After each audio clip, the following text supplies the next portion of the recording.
এই যৌতুক প্রথা যদি বন্ধ হয়ে যায়, জিনা কমে যাবে, বিবাহ সহজ হয়ে যাবে। ঠিক কিনা গণ? বিবাহ সহজ হয়ে যাবে। ভাইরা আমার, এরপরে বিবাহ হয়ে গেল, স্বামী স্ত্রীর ভিতরে মহব্বত হতে হবে। একটা জিনিস মাঝখানে আমি বলে নেই, সেটা হলো এই শাশুড়ি আর পুত্রবধূর ঝগড়া, সাপে নেউলে অবস্থা, একটা চিরন্তন অবস্থা। অবশ্য এগুলি চিত্রগঙ্গে নাই, আছে। শাশুড়ি মনে করে ছেলে যখন বিয়ে করলো, হায় রে হায়, এত কষ্ট করে ছেলেটারে মানুষ করলাম, পুরা ছেলেটারে দখল করে ফেললো বউ। আমি শাশুড়িরা যারা আসছেন আজকের মাহফিলে, শাশুড়িদের উদ্দেশ্যে বলি, নিজের মেয়ের হাজারো অপরাধ সহ্য হয়, পুত্রবধূর এক চুল পরিমাণ অপরাধ আপনার সহ্য হয় না। এটা ঠিক নয়। আপনি পুত্রবধূকে নিজের মেয়ের মতো দেখুন, আর পুত্রবধূরা তারাও নিজের শাশুড়িকে মায়ের মতো দেখুন। আর মনে মনে ভাবুন, চিরকাল আপনি পুত্রবধূ থাকবেন না, আপনিও শাশুড়ি হবেন। আপনার শাশুড়িকে যদি মায়ের মতো যত্ন আপনি করেন, তাহলে আপনার পুত্রবধূর কাছ থেকে আপনিও মায়ের যত্ন পাবেন। আর এই ঝগড়া যদি থাকে, সংসার কিছুতেই ভালো থাকতে পারে না। গেল শাশুড়ি পুত্রবধূ। এবার স্বামী স্ত্রী। স্বামী স্ত্রীর ভিতরে মহব্বত আল্লাহর এক নিয়ামত, কোন আলহামদুলিল্লাহ। হযরত আয়েশা সিদ্দিকা রাদিয়াল্লাহু তাআলা আনহা বলেছেন, রাসূলুল্লাহর ঘরের ভিতরে কোন দৌলত ছিল না, কিন্তু ঘরটা মহব্বত দিয়ে ভরা ছিল।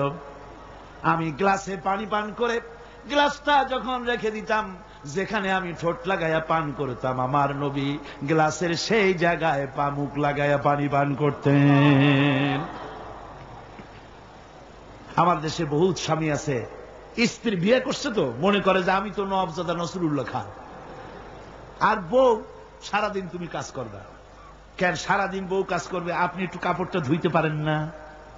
আপনি একটু তার থালাবালিটা ধোয়ার ব্যাপারে একটু সাহায্য করতে পারেন না? আপনি একটু তরকারি কোটার ব্যাপারে যেটা আপনি পারেন একটু সাহায্য করতে পারেন না? ঘরটা একটু আপনি গুছাইতে পারেন না? আপনি কোন বড় লাটের বড় লাট? এবার শুনুন রাসূলুল্লাহর আচরণ। হযরত আয়েশা বলেছেন, আল্লাহর নবী দিনের কাজ করে যখন ঘরে ক্লান্ত শ্রান্ত হয়ে ফিরেছেন, এসে দেখেছেন আমার রান্না তখনও শেষ হয় নাই। নবীজি ক্ষুধার্ত ছিলেন, ক্লান্ত ছিলেন, আমার রান্না তখনও হয় নাই দেখে নবীজির চক্ষু লাল হয় নাই, ভুরু কুঞ্চিত করেন নাই, বিরক্তির ভাব দেখান নাই, ভর্ৎসনা করেন নাই, বরং আমার পাশে বসে তরকারি কুচি অথবা রুটি সেকে আমাকে সাহায্য করেছে। এই ছিল আমার রাসূল। নারীদের প্রতি সহনশীল হও, নারীদেরকে সম্মান করো। চট্টগ্রামের তরুণ যুবকদের বলি, কলেজ বিশ্ববিদ্যালয় হাই স্কুল মেয়েদের যখন ছুটি হয়, নির্লজ্জের মতো কলেজের গেটে মহিলা স্কুলের সামনে দাঁড়ায় থাকো কেন? ঠিক কিনা কর? তোমাদের জ্বালায় মেয়েরা নিরাপদে হাঁটতে পারে না। তুমি মেয়ের লোককে যখন দেখো, পরের একটা মেয়ে, তুমি ভাবতে পারো না এটা আমার মা, এটা আমার বোন? এইরকম চোখে দেখো। নারীকে সম্মান করো। মহিলা স্কুল মহিলা কলেজের সামনে ভিড় করো না, তাদের সহজে যাতায়াত করতে দাও। এটাই ইসলাম বলে। বউকে সাহায্য করো, স্ত্রীকে সম্মান করো, মর্যাদা দাও, সমান অধিকার। তবে এক জায়গায় স্বামীর অধিকার একটু বেশি। সেটা কোথায়?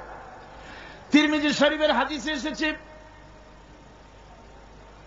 একবার আল্লাহর নবী এক পাহাড়িয়া এলাকা থেকে যাচ্ছিলেন, জঙ্গলের এক উট এসে নবীজির পায়ের উপরে সেজদায় পড়ে গেল, পায়ের উপরে চুমো খেল। সাহাবায়ে কেরাম বললেন, ইয়া রাসূলুল্লাহি, পাহাড়ের উট হুজুরের পায়ে সেজদা দিয়া ধন্য হয়ে গেল। হুজুর যদি অনুমতি দিতেন, আমরাও হুজুরের কদমে সেজদা দিয়া ধন্য হয়ে যেতাম। নবীজি বলেন, মানুষ মানুষকে সেজদা করা হারাম। আমি যদি মানুষকে সেজদা করার জন্য যদি পারমিশন দিতাম, তাহলে দুনিয়ার সমস্ত স্ত্রীদেরকে বলতাম তারা যেন তার স্বামীরে সেজদা দেয়। স্বামীর মর্যাদা এখানে বেশি। রাসূলুল্লাহ আরো বলেছেন, কোন স্ত্রীর মৌত হয় যদি এমন অবস্থায় যে তার স্বামী তার প্রতি খুশি ছিলেন, আল্লাহ রাসূল বলেছেন মেয়ে লোকটি সোজা আল্লাহর জান্নাতে চলে যাবে। স্বামীর মর্যাদা এখানে বেশি। স্বামীকে লক্ষ্য রাখতে হবে, উভয়ের অধিকারের প্রতি যত্নশীল হতে হবে।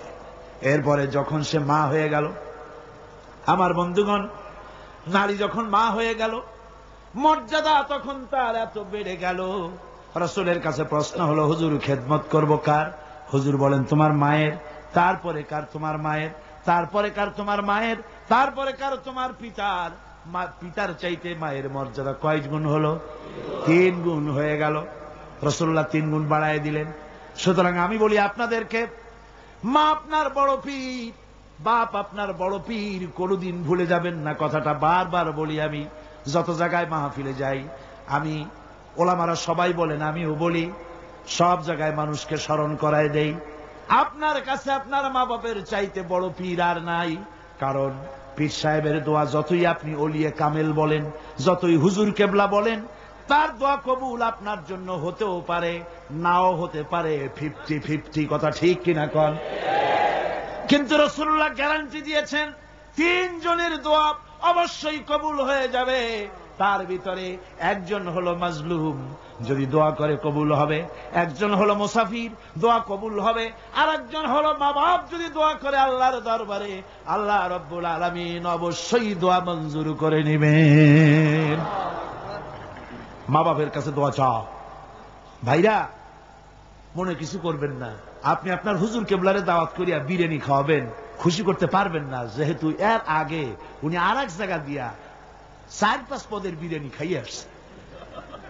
আপনি হুজুরে 5,000 টাকা দিয়ে খুশি করতে পারবেন না, যেহেতু হুজুর আর এক বড় লোকের কাছ থেকে 50,000 টাকা হাদিয়া পাইছে। আপনি একটা শাল দিয়া হুজুরকে খুশি করতে পারবেন না, যেহেতু অনেক দামি শাল হুজুরকে আর একজনে হাদিয়া দিয়েছে, ঠিক কিনা? কিন্তু আপনি যদি আপনার মাকে, এই বেদানার দিনে বাজারে বাজারে পথে ঘাটে বেদানা পাওয়া যায়, আঙ্গুর পাওয়া যায়, ভালো ভালো ফল পাওয়া যায়, এগুলো কিনে নিয়ে মায়ের কাছে বসে বেদানা খুলে, মা কথা বলতে পারে না, বুড়ি হয়ে গেছে, মায়ের কাছে বসে মায়ের মুখে যদি তুলে দেন, আল্লাহর আরশ খুশি হয়ে যাবে, দোয়া মঞ্জুর হয়ে যাবে।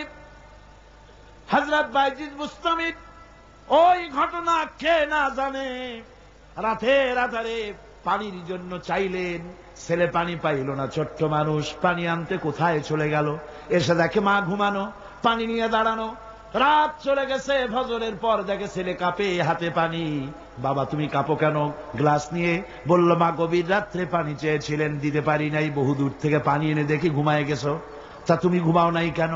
ঘুমাইলাম না মা, আবার যদি পানি চান, সময় মতো যদি দিতে না পারি আপনার কষ্ট হবে, সেই জন্য পানি নিয়ে আমি দাঁড়ায় আছি।